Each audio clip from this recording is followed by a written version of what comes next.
আল্লাহ বলবেন, বান্দা আমি জুলুম করি নাই, তুমি করছো। আমি হায়াত দিছি, সময় দিছি, আমি রাত দিছি, দিন দিছি, আমি সকাল দুপুর বিকেল আমি দিয়েছি।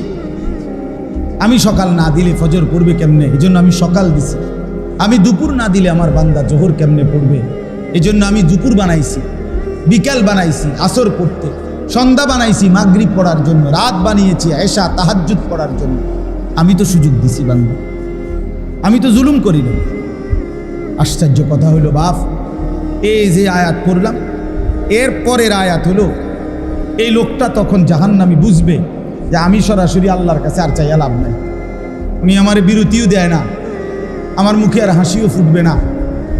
এইবার কসম খোদা, জাহান্নামী অস্থির হইয়া, কোরআন শরীফে আছে, জাহান্নামী তখন ওই জাহান্নামের ফেরেশতা, জাহান্নামের ফেরেশতার যিনি লিডার প্রধান, ওনার নাম হলো মালেক। কি নাম? মালেক। এই মালেক ফেরেশতাকে জাহান্নামী ডাক দিবে, ডাক দিয়া বলবে ওয়ানাদাউ ইয়া মালিক। এই যে কোরআনের আয়াত দ্বারা জাহান্নামী ডাকবে, হে মালিক, লিয়াকদি আলাইনা রাব্বুক। জাহান্নামী বলবে, ফেরেশতা মালিক তুমি তোমার আল্লাহকে বলো না আমাকে একবারে শেষ করে দিতে, আমারে মেরে ফেলতে বলো, আমি আর এই যন্ত্রণাই জাহান্নামের আগুন আর সইতে পারছি না। বন্ধু আমার, এই বছর হজ্জের সফরে, এইবার আরাফাতের ময়দানে, আমি তো এবার হজের থেকে আসছি 8 তারিখ, আরাফার ময়দানে হজের দিন বিশ্বাস করেন 2-4 মিনিট করে করে বাইরে দাঁড়াইছি, তাঁবুর বাইরে, আকাশের নিচে, খোলা আকাশের নিচে একটু দোয়া করার জন্য। হজের দিন, আরাফার দিন নবীজি খোলা আকাশের নিচে দাঁড়িয়ে দোয়া করতেন। এটা একটা আমল আর কি, সুন্নত আমল।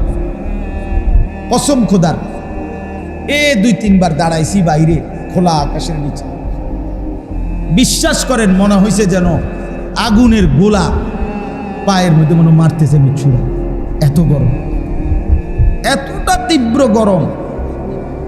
প্রায় 1300-র চাইতে বেশি হাজি এই বছর গরমে মারা গেছে।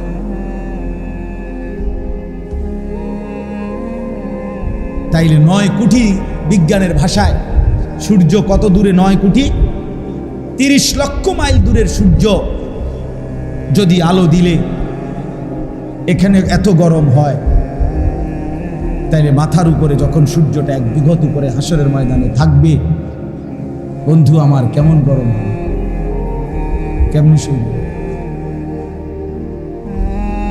হ্যাঁ বলেন বাবা, মুরব্বীরা আপনারাও বলেন। 60 বছর বয়স, চাচা এখনো বিড়ি সিগারেট খানার বদভ্যাস ছাড়তে পারলেন না, কোন দিন ছাড়বেন চাচা? আর সময় হবে না, আপনার ছেড়ে দেওয়ার টাইম আর হয় নাই, এখনো হয় নাই। 60 বছর হায়াত, এখনো চা দোকানে, টেলিভিশনে নাচ গান, নর্তকীর ছবি দেখার এই বদভ্যাস আজও গেল না চাচা। এখনো বেড়ি দেখনের অভ্যাস ছুটলো না। ছি ছি ছি ছি ছি, লজ্জা ওই বুড়ার জন্য, ওই চাচার জন্য লজ্জা করলাম। ছি ছি ছি ছি, মুসলমানের বৃদ্ধ মানুষ এতটা বেহায়া হয় কি বলেন? 60 বছর বয়স, এখনো কথা কইলে, আক কইলে গালি ছাড়া কথা কইতে পারে না, এমন অসভ্য অভ্যাস আছে না? আপনি ছাড়বেন কখন? আপনি মরতেন না তাইলে? বলে আপনি মরবেন কখন তাইলে? আল্লাহ আমাদেরকে বুঝ দান করে, আল্লাহ আমাদেরকে বিবেক দান করে। আমরা প্রত্যেকেই দয়া করে, প্রচন্ড গরমের ভিতরেও আমি আপনাদের কাছে অনুরোধ করছি বাপ, আলহামদুলিল্লাহ আপনারা অনেক দিল দিয়া বসছেন, মনোযোগ দিয়া হায়াতের কদর করে। যুবক ভাই তোমরাও, বাবারা আপনারাও, আমরাও, ওলামায়ে কেরাম আমরাও, সবাই সবাই নিজেকে ইনসাফের সাথে ভাবেন আখিরাতের প্রস্তুতি কেমন। দুনিয়ার সুবিধা অসুবিধা সব শেষ হয়ে যাবে।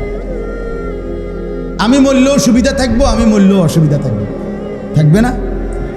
আমি আর আসবো, আমি মরার পরে পৃথিবীর সব মানুষ যদি সুখে চাঁদের দেশেও জায়গা, আমার লাভ কি? কথাটা বলেন। এরপরে মানুষ গেছে গাড়ি একের সব আধুনিক হইয়া চাঁদের দেশেই গেছে গা, তো আপনি আসেন তো এরপরে মানুষের চাঁদের দেশে যাক আর মঙ্গল গ্রহেই চলে যাক, আমার লাভ কি?